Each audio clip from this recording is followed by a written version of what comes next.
Hey kids, so today we are going to learn about healthy nutrition and meal planning. If you will do me a favor and make sure you have a piece of paper and a pen or pencil, because I will be asking you questions that we will be grading after this lesson is over.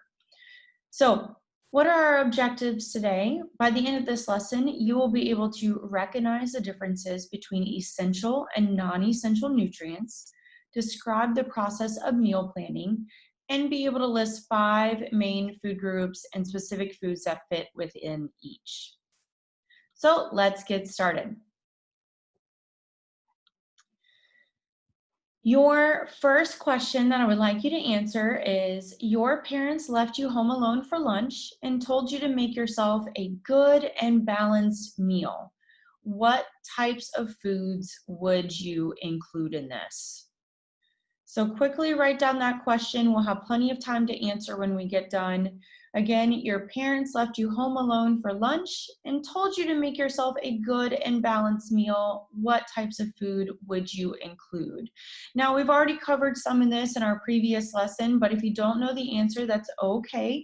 Just write down what you think right now you would have in a good and balanced meal for your lunch.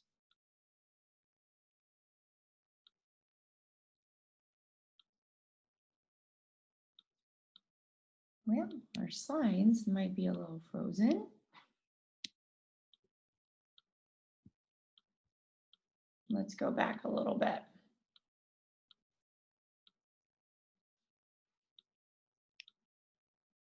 Okay, now let's see what you already know about food and nutrition.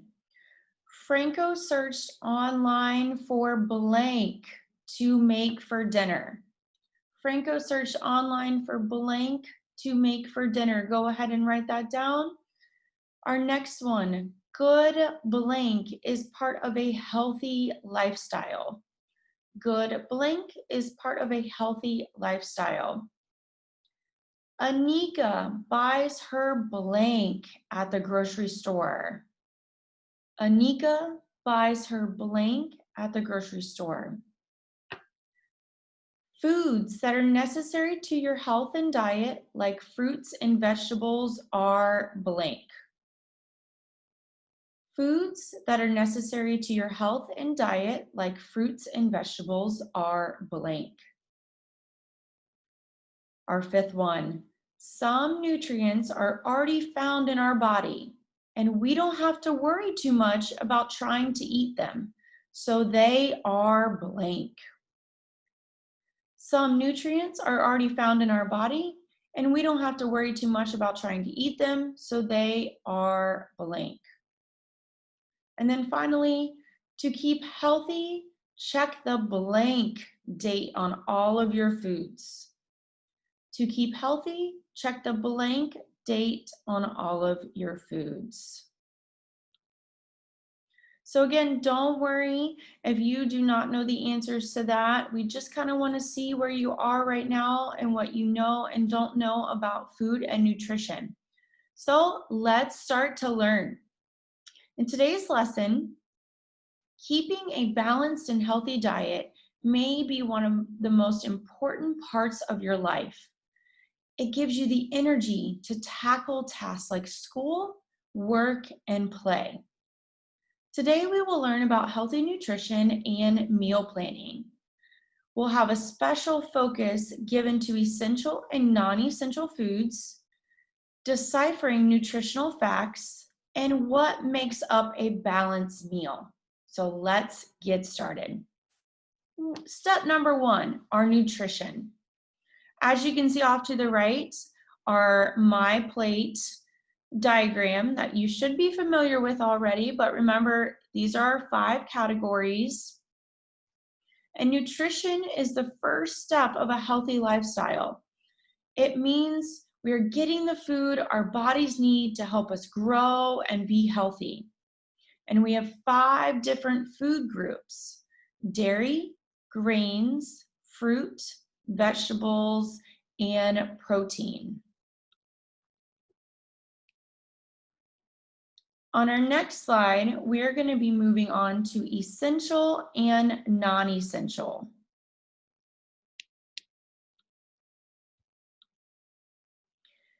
Our bodies need nutrients to stay healthy. Nutrients are found inside food. They are broken down in our stomachs when we eat.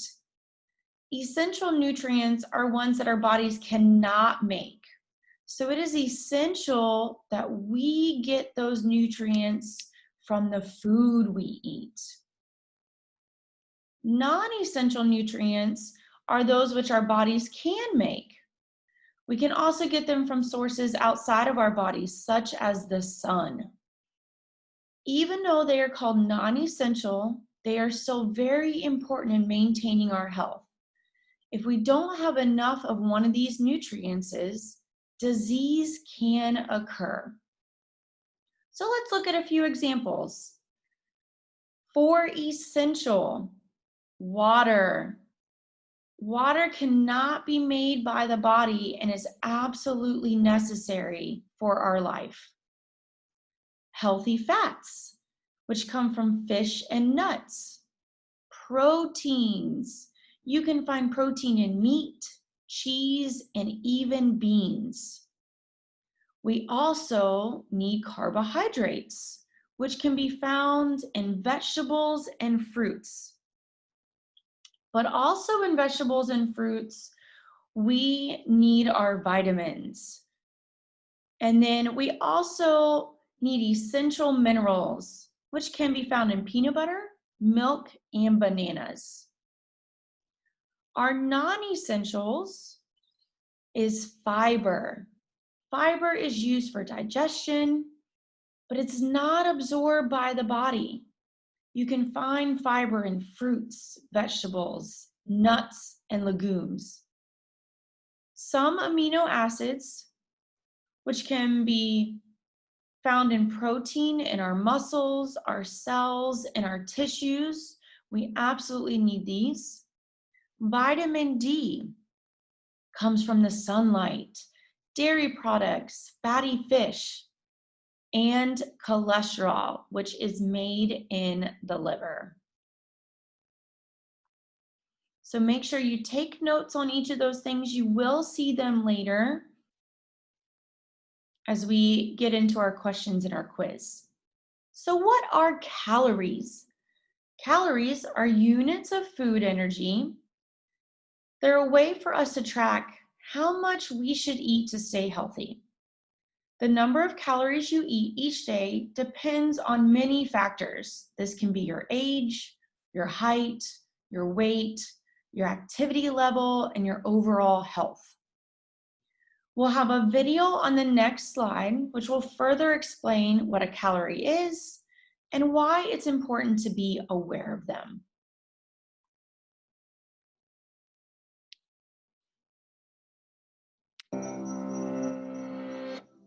We hear about calories all the time. How many calories are in this cookie? How many are burned by 100 jumping jacks, or long distance running, or fidgeting? But what is a calorie really? And how many of them do we actually need? Calories are a way of keeping track of the body's energy budget. A healthy balance occurs when we put in about as much energy as we lose. If we consistently put more energy into our bodies than we burn, the excess will gradually be stored as fat in our cells and will gain weight. If we burn off more energy than we replenish, we'll lose weight. So we have to be able to measure the energy we consume and use, and we do so with a unit called the calorie. 1 calorie, the kind we measure in food, also called a large calorie, is defined as the amount of energy it would take to raise the temperature of 1 kilogram of water by 1 degree Celsius. Everything we consume has a calorie count, a measure of how much energy the item stores in its chemical bonds. The average pizza slice has 272 calories. There are about 78 in a piece of bread, and an apple has about 52. That energy is released during digestion and stored in other molecules that can be broken down to provide energy when the body needs it. It's used in 3 ways. About 10% enables digestion, about 20% fuels physical activity, and the biggest chunk, around 70%, supports the basic functions of our organs and tissues. That third usage corresponds to your basal metabolic rate, a number of calories you would need to survive if you weren't eating or moving around. Add in some physical activity and digestion, and you arrive at the official guidelines for how many calories the average person requires each day: 2,000 for women and 2,500 for men. Those estimates are based on factors like average weight, physical activity, and muscle mass. So, does that mean everyone should shoot for around 2,000 calories? Not necessarily. If you're doing an energy guzzling activity like cycling the Tour de France, your body could use up to 9,000 calories per day. Pregnancy requires slightly more calories than usual. And elderly people typically have a slower metabolic rate. Energy is burned more gradually, so less is needed. Here's something else you should know before you start counting calories. The calorie counts on nutrition labels measure how much energy the food contains, not how much energy you can actually get out of it. Fibrous foods like celery and whole wheat take more energy to digest, so you'd actually wind up with less energy from a 100-calorie serving of celery than a 100-calorie serving of potato chips. Not to mention the fact that some foods offer nutrients like protein and vitamins, while others provide far less nutritional value. Eating too many of those foods could leave you overweight and malnourished. And even with the exact same food, different people might not get the same number of calories. Variations in things like enzyme levels, gut bacteria, and even intestine length means that every individual's ability to extract energy from food is a little different. So a calorie is a useful energy measure, but to work out exactly how many of them each of us requires, we need to factor in things like exercise, food type, and our body's ability to process energy. Good luck finding all of that on a nutrition label. All right. So hopefully you took some notes. Let's talk a little bit more. We have what's called empty calories. Having good nutrition means getting the most out of our calories from good and healthy foods. While it's okay to have some fat in our diet, we want to limit how many calories we get from these less nutritious sources, and we call them empty calories.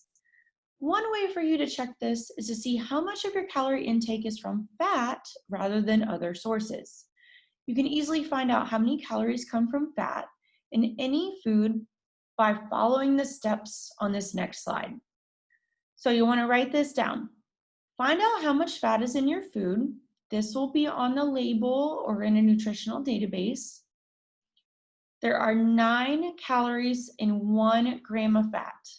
So what you're going to do is multiply the grams of fat listed on that food label by the number 9. This will tell you how much you should eat and the number of servings. So for example, if you are looking at a bag of rice and it tells you that it has 3 grams of fat, you're going to take 3 grams of fat, multiply that by 9, and it's going to tell you how many calories in that rice comes from fat.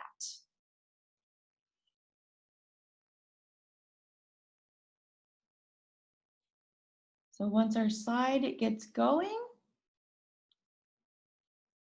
let's think about a good and balanced meal. Remember, we asked that at the beginning. Remember earlier when your parents you make yourself a good and balanced meal? Let's pretend you ate 1 slice of pizza, a serving of chips, some baby carrots, and 1 small orange. You also had a whole glass of milk to drink. From your meal, what would you say were the good and healthy food choices? Was it the glass of whole milk, the orange, the baby carrots, the serving of chips, or the slice of pizza? Now, you can choose more than one, so keep that in mind when you're writing it down. Glass of milk, small orange, baby carrots, serving of chips, slice of pizza. Now, let's do the same thing, but let's pick out what maybe was not so good for us. Was it the milk? Was it the carrots? Maybe all of it was healthy. Write down which ones you think were not so good. Now, this is an activity that you're going to work through a little bit later where you're going to calculate the calories from fat for foods that you ate during lunch on that day. Now, knowing the total grams of fat and calories from fat, which of the foods from your meal would you swap up with something a little bit healthier next time? Now, again, we're going to answer this a little bit later after we cover some more information, so don't worry about this question just yet. Now, when we're thinking of meal planning, a healthy lifestyle starts with planning and cooking your own food. This lets you see and know what you're putting into your body and lets you know if you're staying healthy. So we always want to choose variety. How can you plan your meals? First, you want to look at recipes. Choose a variety of meals you can use throughout the week. For example, you could have chicken on Monday, vegetarian on Tuesday. And then once you've picked out those foods, you want to make your grocery list. Your grocery list is a list of all the things you need to complete your recipes. After you've completed your list, it's time to go shopping. Some of the things you will buy will be fresh foods, while others will be packaged. Now, our next question. What are some things you should look for on food labels and packaging when purchasing fresh or packaged food? So write that down. What are some things you should look for on the food labels and packaging when purchasing fresh and packaged food? But let's not forget the details. When you shop, it's important to look at the food labels. Some brands will be better than others. For example, canned foods are usually loaded with salt. You might also see that this is listed as sodium. So try to find the ones that have the lowest amount of salt. Then you need to ask yourself, is this still good? Make sure to check the expiration dates. Look on the packaging and see how long the food is expected to be good by. This is usually marked as a sell by, use by, or expires date. And then we have to store it. You now have your ingredients. The last step in meal planning is to store your food. You may also wish to make all of your meals ahead of time. You can do this by then storing them in the refrigerator or the freezer. We'll learn more about food storage and cooking in a later lesson, don't worry. So, do you remember the 5 key food groups? We're going to write those down. Don't worry, we're going to put these meal planning steps in order. The buying of the groceries, writing down your grocery list, planning out your recipes, putting away groceries bought at the grocery store.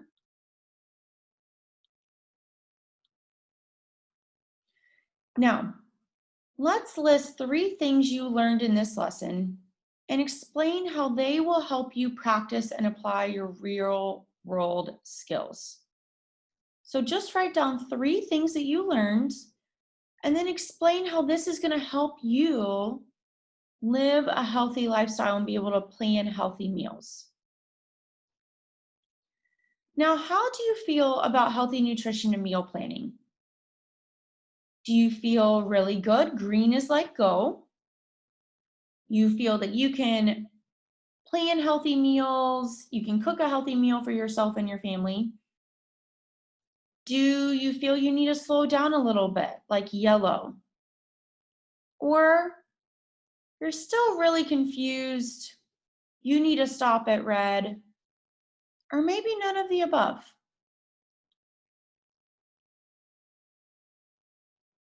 Now, you're going to use your graphic organizer to make your own weekly meal plan. Write down what you will eat during the week. Try to have small meals with snacks in between. This will help you stay healthy, keep a healthy weight. It will also keep you full all day long. If you want, you can use the chart as a tracker that I gave you.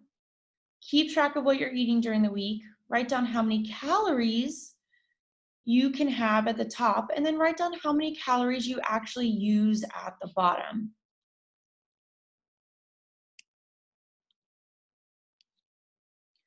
Now, we have our healthy nutrition and meal planning.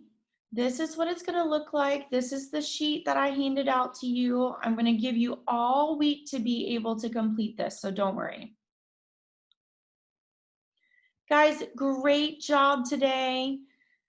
We will go over some more in our next lesson. We'll answer those questions and we will chat soon.